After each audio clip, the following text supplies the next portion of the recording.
ഞാൻ എന്ത് ചെയ്യുന്നു എങ്ങനെ ചെയ്യുന്നു അതെൻ്റെ ഇഷ്ടമാണ്. പിടികിട്ടിയോ? എൻ്റെ കെട്ടിയോനല്ല നിങ്ങൾ, അല്ലെങ്കിൽ എൻ്റെ തന്തയല്ല നിങ്ങൾ. ഇരുന്ന് കുറ്റം പറയുന്നവരോടാ പറയുന്നത്.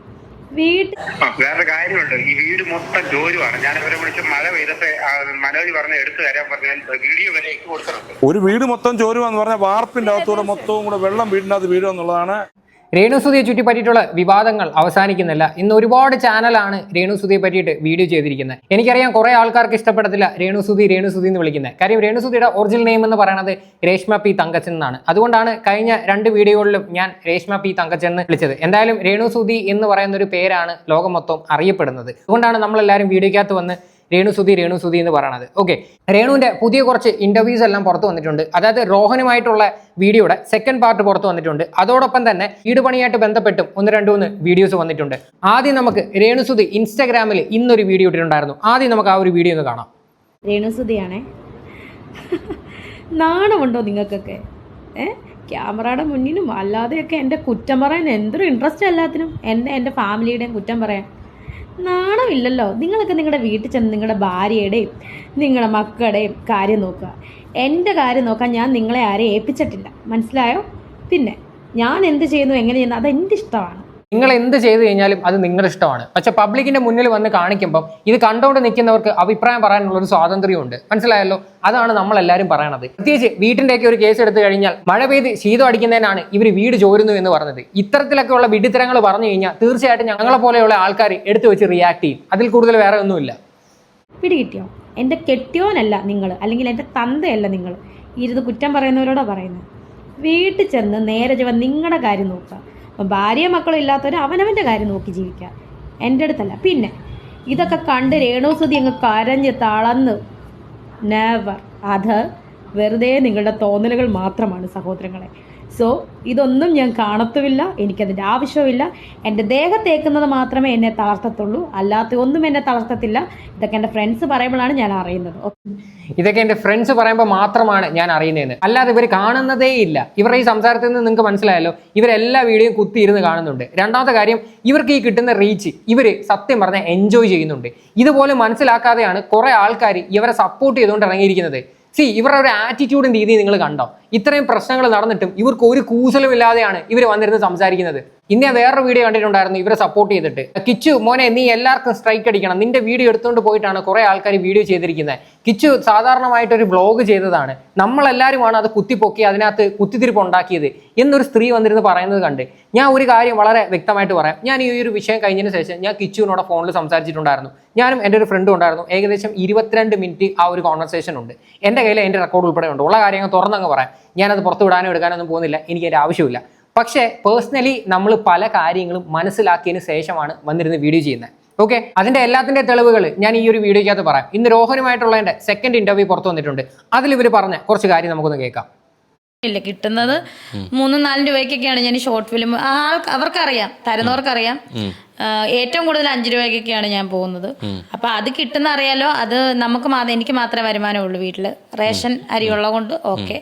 അതുപോലെ ഞാൻ കിച്ചുവിന് പോക്കറ്റ് മണി ഞാൻ കൊടുക്കാറുണ്ട്. അവൻ എൻ്റെ മോനാണ്, അവന് ആവശ്യങ്ങളുണ്ട്, ഞാൻ കൊടുക്കാറുണ്ട്. എന്നെ കൊണ്ട് കഴിയുന്ന പോലെ അവൻ ചോദിച്ചില്ലേ പോലെ ഞാൻ കൊടുക്കാറുണ്ട്, അവൻ ചോദിക്കാറുണ്ട്. കേട്ടല്ലോ, കിച്ചുവിന് ഞാൻ പോക്കറ്റ് മണി കൊടുക്കാറുണ്ട് എന്ന്. ഈ ഒരു കേസ് ഞാൻ അവനോട് സംസാരിക്കുന്ന സമയത്ത് അവൻ എന്നോട് പറഞ്ഞതെന്നറിയോ? വല്ലപ്പോഴും 200-300 രൂപ ആഴ്ച തരുമെന്നാണ് എൻ്റെ ഫോണിനകത്ത് കിച്ചു പറഞ്ഞൊരു കാര്യം. ഞാൻ ഈ പറഞ്ഞത് കള്ളമാണെങ്കിൽ കിച്ചു തന്നെ വന്ന് പറയട്ടെ. ഞാൻ ഇത് എടുത്ത് ചോദിക്കാനായിട്ടൊരു കാരണം ഉണ്ടായിരുന്നു. രേണുവിനെ ഇന്റർവ്യൂ ചെയ്യുന്ന ആൾക്കാർ നേരിട്ട് കണ്ടിട്ടുണ്ട് രേണു കിച്ചുവിന് പൈസ അയച്ചു കൊടുക്കുന്നത്. അപ്പം ഇതുപോലെ ഒരു കോൺവെർസേഷൻ ഉണ്ടായ സമയത്ത് രേണു തന്നെ പറഞ്ഞിട്ടുണ്ട് അവൻ ഇടയ്ക്കൊക്കെ എന്നെ വിളിക്കും, ചില്ലറകൾ ഞാൻ അയച്ചു കൊടുക്കുമെന്ന്. അപ്പം ഞാൻ ഈ ഒരു കേസ് സംസാരിക്കുന്ന സമയത്തായിരുന്നു കിച്ചു എൻ്റെ അടുത്ത് പറഞ്ഞത് ഈ പറയുന്ന പോലെ 1000-2000 ഒന്നും അല്ല, വല്ലപ്പോഴും 200-300 രൂപയൊക്കെ അയക്കും ഈ പോക്കറ്റ് മണി എന്നുള്ള രീതിയിൽ, അല്ലാതെ വേറെ രീതിയിലുള്ള പൈസ കാര്യങ്ങളും ഇല്ല എന്ന് വളരെ വ്യക്തമായിട്ട് ആ ഒരു പയ്യൻ പറഞ്ഞിട്ടുണ്ട്. ഓക്കെ, അപ്പോൾ ഇനി കൂടുതൽ ഡയലോഗ് അടിക്കാതിരിക്കുന്നതായിരിക്കും നല്ലത്. ഇനി ഇത് തെളിയിക്കണമെന്ന് വാശി പിടിച്ചു കഴിഞ്ഞാൽ ഞാൻ തെളിയിക്കുകയും ചെയ്യും. എൻ്റെ കയ്യിൽ വ്യക്തമായിട്ടുള്ള പ്രൂഫ് ഉണ്ട്. വെറുതെ എനിക്ക് വന്നിരുന്ന് തള്ളേണ്ട ആവശ്യമില്ല. ഓക്കെ, ഇനി അടുത്തതും കൂടെ കേൾക്കാം. കേക്ക് മുറിച്ചെന്ന് അത് ഞാൻ കണ്ടില്ല. അപ്പൊ ഈ ഒന്നും കാണുന്നില്ല ശരിക്കും? സത്യമായിട്ടും സത്യം. ലാലേട്ടൻ വരെ ചെയ്യണ എന്തെങ്കിലുമൊക്കെ വീഡിയോസും അല്ലെങ്കിൽ സിനിമകളൊക്കെ കാണാൻ സമയം കിട്ടുന്നതാണ് പറയുന്നത്. അത്രയും സമയം കിട്ടാനിട്ടില്ല, ഞാൻ അങ്ങനെ കാണാറില്ല. പാട്ട് കേൾക്കുന്ന ഒരു ശരിക്കും ഇങ്ങനെ ഒരു വിഷയം വരുമ്പോ കിച്ചു 100K അടിച്ചത് നിങ്ങൾക്ക് അറിയാലോ. ആ സമയത്ത് ഈ പുള്ളിക്കാരത്തി ഒരു സ്റ്റോറി പോലും ഇട്ടില്ല, കൺഗ്രാറ്റ്സ് എന്ന് പോലും പറഞ്ഞിട്ടില്ല. അവരവിടെ കേക്ക് കട്ട് ചെയ്ത് ആഘോഷിക്കുന്ന വീഡിയോ ലൈവിനകത്ത് നമ്മൾ കണ്ടതാണ്. അതിനെപ്പറ്റി ഒരു വകയും ഇവർ പറഞ്ഞിട്ടില്ല. അതിനെപ്പറ്റി റോഹൻ ചോദിച്ചപ്പം ഇവരുടെ മറുപടി കണ്ടില്ലായിരുന്നോ? ഞാൻ കണ്ടില്ല, എടുത്തില്ല എന്നൊക്കെയുള്ള രീതിയിൽ. പ്രത്യേകിച്ച് ഞാൻ ഒന്നും കാണാറില്ല. ഇവരാരാണ്? ഇതിലും വലിയ തിരക്കുള്ള ആൾക്കാർ നമ്മുടെ നാട്ടിലുണ്ട്. എന്നിട്ടാണ് ഇവർ വന്നിരുന്ന് ഇമാരി ഡയലോഗ് അടിക്കുന്നത്. പിന്നെ വേറൊരു കാര്യം കൂടെ പറഞ്ഞിട്ടുണ്ടായിരുന്നല്ലോ, എന്തോ എനിക്ക് 2000-3000 രൂപ എങ്ങാണ്ട് ആൽബത്തിന് കിട്ടുന്നുള്ളില്ലേ, ഒരു ഇന്റർവ്യൂവിനകത്ത് 5000 രൂപ വെച്ച് കിട്ടുന്നുണ്ട്. യാതൊരു മാറ്റവും ഇല്ല. രേണുസുതി എന്ന് പറഞ്ഞു കഴിഞ്ഞാൽ അത്യാവശ്യം ആ വീഡിയോയ്ക്ക് നല്ല റീച്ചാണ്. അതുകൊണ്ട് എല്ലാ ഇന്റർവ്യൂസിനും 5000 രൂപ വെച്ച് പുള്ളിക്കാരത്തേക്ക് കിട്ടുന്നുണ്ട്. ചുമ്മാതെ വന്നിരുന്ന തള്ളുവാണ്. ഇതൊന്നും കേട്ടിട്ട് നിങ്ങൾ ആരും വിശ്വസിക്കരുത് എന്നേ എനിക്ക് പറയാനുള്ളൂ.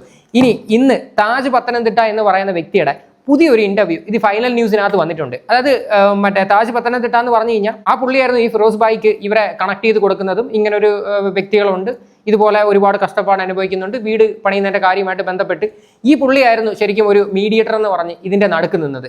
ആ പുള്ളി ഇന്ന് കുറച്ച് വോയിസ് ഒക്കെ പുറത്തു വിട്ടിട്ടുണ്ട്, നമ്മുടെ തങ്കം ചേട്ടന്റെ. ആ വോയിസ് ഞാൻ നിങ്ങളവിടെ കേൾപ്പിക്കാം. എന്നിട്ടും ഫിറോസ് ഇന്നലെ ആളിനെ വിട്ടു. ഈ ആളിനെ വിട്ടിട്ട് ഞാൻ അദ്ദേഹത്തിനോട് പിന്നെ പപ്പ അവിടെ ആൾ വന്നോ എന്ന് ചോദിച്ച് ഞാൻ വിളിച്ചു. അപ്പോൾ അദ്ദേഹം പറയുന്നത് ഞാൻ ജസ്റ്റ് വേണമെങ്കിൽ ഒന്ന് കേൾപ്പിക്കാം. എല്ലാവരുടെയിലും തെളിവുകളുണ്ടാവുമല്ലോ, ഞാൻ കേൾപ്പിക്കാം. അവര് ആ വീട് ചോരുന്നതിന് നോക്കാൻ വന്നായിരുന്നു അവിടെ ആരെയും? വന്നപ്പോ അവര് വാർപ്പല്ലല്ലോ ചോരുന്ന, ഷീറ്റല്ലയോ അതിന്റെ അവിടെ ഇറച്ചടിക്കുന്നത്? വാർപ്പിന്റെ അവിടെ ഒരു ലീക്ക് ഉണ്ട്, ഞാൻ കാണിച്ചിട്ടുണ്ട്. അതൊന്നും കുഴപ്പമില്ല. അതല്ലല്ലോ പ്രശ്നം. ഈ തേപ്പ് മൊത്തം പോയി.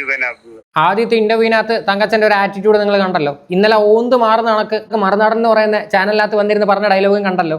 അതായത് വളരെ പാവത്താനായിട്ട് തങ്കച്ചൻ എന്ന് പറയുന്ന ഒരു വ്യക്തിയുടെ റിയൽ ക്യാരക്ടറാണ് നിങ്ങൾ ഈ ഒരു വോയിസിനകത്തൂടെ കേൾക്കാൻ പോകുന്നത്.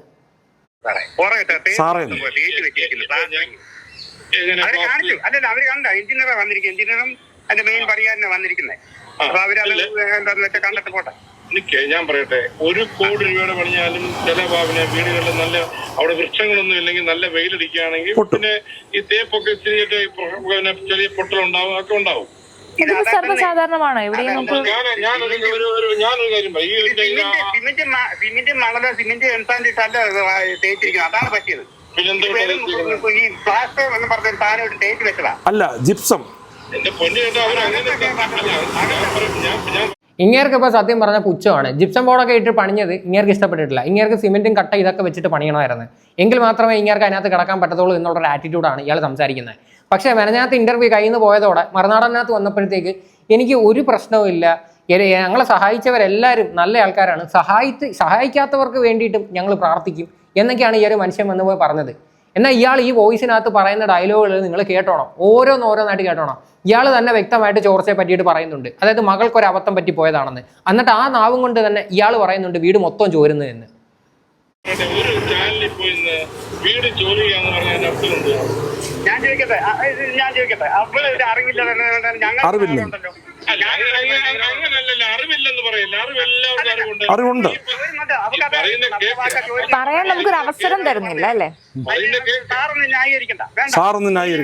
അവള് നിങ്ങളോട് 1 വർഷമായിട്ട് നിങ്ങളല്ലേ എന്നോട് ഇടപെട്ടോണ്ടിരുന്നത്? 1 വർഷമായിട്ട് ഞാൻ ഇടപെട്ടിരിക്കുന്നു. ഈ ആഴ്ച വരും, അച്ഛാ നാളെ വന്നവരാളെ ഞാനൊന്നും വിടിയില്ല. അത് കഴിഞ്ഞ് പറഞ്ഞ് ഞാൻ തന്നെ പറഞ്ഞത് ഇനി തരുത്തേയില്ല, നിങ്ങൾ ഉണ്ടാക്കിക്കോളാം.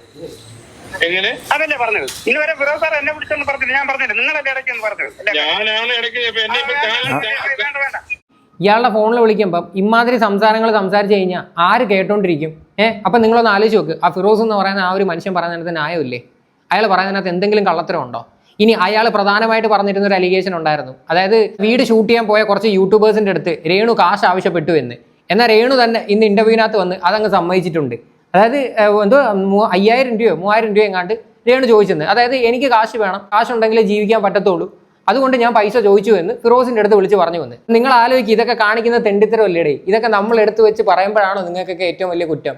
അതായത് ഇത്രയും ലക്ഷം രൂപയുടെ വീടും പണിഞ്ഞു കൊടുത്ത് ആ വീട് ഷൂട്ട് ചെയ്യാനായിട്ട്, അതായത് ഫിറോസ് എന്ന് പറയുന്ന ഒരു വ്യക്തിയുടെ അനുവാദം എടുത്തിട്ട് ആ വീട് ഷൂട്ട് ചെയ്യാൻ പോയ ആൾക്കാരെടുത്ത് ഈ ഇപ്പോൾ പുള്ളിക്കാരത്തി കാശ് ചോദിച്ച്. ഇതിനൊന്നും നിങ്ങൾക്ക് ആർക്കും ഒന്നും പറയാനില്ലേ? എന്നെ അത്ഭുതപ്പെടുത്തുവാണ്. തീർന്നിട്ടില്ല തങ്കച്ചന്റെ സംസാരങ്ങൾ, ഇനിയാണ് ബാക്കി. പറഞ്ഞത് അത് ഞാൻ ചെയ്തോളാം. വേറെ കാര്യമുണ്ട്, ഈ വീട് മൊത്തം ചോരുവാണ്. ഞാൻ അവരെ വിളിച്ച് മഴ പെയ്തപ്പോ മനോജ് പറഞ്ഞ എടുത്തു തരാൻ പറഞ്ഞാൽ വീഡിയോ വരെ എനിക്ക് കൊടുത്തിട്ടുണ്ട്. ഒരു വീട് മൊത്തം ചോരുവാന്ന് പറഞ്ഞാൽ വാർപ്പിന്റെ അകത്തൂടെ മൊത്തവും കൂടെ വെള്ളം വീടിനകത്ത് വീഴുക എന്നുള്ളതാണ് ഇപ്പം അവരുടെ എനിക്ക് മനസ്സിലാകുന്നത്. സ്വഭാവം നമുക്ക് എല്ലാവർക്കും മലയാളികൾക്കും കേട്ടല്ലോ, തങ്കച്ചന്റെ വായിൽ നിന്ന് വന്ന ഡയലോഗാണ്. അതായത് വീട് മൊത്തം ചോരുവാണെന്ന്. വീട് ചോരുവെന്ന് പറഞ്ഞാൽ എന്തുവാണ്? വാർപ്പിന്റെ മണ്ടയിൽ കൂടെ വെള്ളം താഴോട്ട് വീഴുന്നത്, അങ്ങനല്ലേ പറയുന്നത്? എന്നിട്ട് ഇയാളുടെ വായും കൊണ്ട് ഇയാൾ പറഞ്ഞ എന്തുവാ? രേണുവിന്റെ ഒരു വാക്കിനകത്ത് നിങ്ങൾ കയറി പിടിക്കണ്ട, അവൾക്കൊരു അബദ്ധം പറ്റിയതാണെന്ന്. എന്നിട്ട് ഇയാളുടെ വായും കൊണ്ട് തന്നെ ഇയാൾ പറഞ്ഞു കേട്ടില്ലേ? അതാണ് പറഞ്ഞത്, പക്ക ഉടായിപ്പാണ്. ലിറ്ററലി വന്ന് എല്ലാവരും പൊട്ടന്മാരാക്കുവാണ്. ഇനി തീർന്നിട്ടില്ല. ഈ വീട് പണിയായിട്ട് ബന്ധപ്പെട്ട് ഇന്ന് മറുനാടന്റെ ചാനലിനകത്ത് മറുനാടൻ ഒരു വീഡിയോ ചെയ്തിട്ടുണ്ട്. ആ പുള്ളി ഈ വീട് പണിക്ക് സഹായിച്ചതിനെ പറ്റിയിട്ട് ഒരു കാര്യം പറയുന്നുണ്ട്, അതും കൂടി കേട്ടോ. അനേകം പേരുടെ സൗജന്യ അധ്വാനവും ഈ പൂർത്തിയാക്കലിന് പിന്നിലുണ്ടായിരുന്നു. ഞങ്ങളുടെ ലേഖകൻ പീയൂഷ് ഈ വീടിനെ കുറിച്ച് റിപ്പോർട്ട് തയ്യാറാക്കാൻ പോയപ്പോൾ ഫിറോസാണ് പറഞ്ഞത്, ഒരു മോഹം ബാക്കിയാണ്, ചുറ്റുമതിൽ കൂടി പണിത് കൊടുക്കണമെന്ന്. 1,19,000 രൂപ ഞങ്ങൾ, അതായത് മറുനാടനായിരുന്നു ഈ രേണു സുധിയുടെ വീടിന്റെ ചുറ്റുമതിൽ പണിയാൻ മുടക്കിയത്. അതിന് പേരിൽ വീമ്പിളക്കാനോ കയ്യടി നേടാനോ അവിടെ പോയി ട്രോഫി വാങ്ങാനോ വാർത്ത കൊടുക്കാനോ ലൈവ് ചെയ്യാനോ ഒന്നും ഞങ്ങൾ നിന്നില്ല. ആ പണം രേണു സുധിക്ക് കൊടുക്കുക എന്നതിനേക്കാൾ ഫിറോസിന്റെ നന്മയ്ക്കുള്ള അംഗീകാരമായാണ് ഞങ്ങൾ കൈമാറിയത്. കേട്ടല്ലോ, 1,19,000 രൂപ മറുനാടൻ ചാനൽ ഈ ഫിറോസിന്റെ കയ്യിൽ കൊടുത്തിട്ടുണ്ടായിരുന്നത് ചുറ്റുമതിലിന്റെ പണി തീർക്കാൻ വേണ്ടിയിട്ട്. ഷാജൻ സ്കറിയാണ് വന്നിരുന്ന് പറയണത്. അയാൾ വെറുതെ വന്നിരുന്ന് പറയേണ്ട ആവശ്യം അങ്ങേർക്കില്ല. കേട്ടല്ലേ? അപ്പം ഇത്രയും കാര്യങ്ങൾ ഇതിൻ്റെയൊക്കെ പിന്നിലുണ്ട്. അപ്പോൾ ഇതൊക്കെ അറിഞ്ഞു വെച്ചുകൊണ്ട് ഓരോരുത്തർ സപ്പോർട്ടെന്ന് പറഞ്ഞ് ഇറങ്ങിക്കും. പിന്നെ കിച്ചുവിനെ പറ്റിയിട്ട് ഞാൻ പറഞ്ഞൊരു കാര്യം വളരെ ജെന്യുവനായിട്ടുള്ളൊരു കാര്യമാണ്. ഓക്കെ, ആ പയ്യൻ വളരെ മാനസികമായിട്ട് ബുദ്ധിമുട്ട് അനുഭവിച്ചതിന് ശേഷമാണ് ആ വീട്ടിൽ നിന്ന് മാറി അവൻ കൊല്ലത്ത് പോയി നിൽക്കുന്നത്. ഇതിനകത്ത് യാതൊരു സംശയമില്ല. കാര്യം ഇവരുടെ എല്ലാവരുടെയും ഒരു ആറ്റിറ്റ്യൂഡ്, അതാണ് ഏറ്റവും വലിയ പ്രശ്നം. ഇനി അടുത്തത്, രേണു എന്തായാലും ബിഗ് ബോസിൽ കയറും, കൺഫർമേഷനും കിട്ടിയിട്ടുണ്ട്. അതിൻ്റെ പ്രകടനങ്ങളാണ് ഇപ്പോൾ ഈ കടന്ന് കാണിക്കുന്നത്. കുറച്ച് മുന്നേ വേറെ ഒരു ഇൻ്റർവ്യൂ വന്നിട്ടുണ്ട്, അതിനകത്ത് വീണയെ പറ്റി പറയുന്നുണ്ട്. അതായത് സുധിയുടെ മുൻ ഭാര്യയെ പറ്റിയിട്ട് കുറച്ച് കാര്യങ്ങൾ സംസാരിക്കുന്നുണ്ട്. ആ വിഷയത്തിൽ വീണ ഇനി പ്രതികരിക്കാനിരിക്കുവാണ്.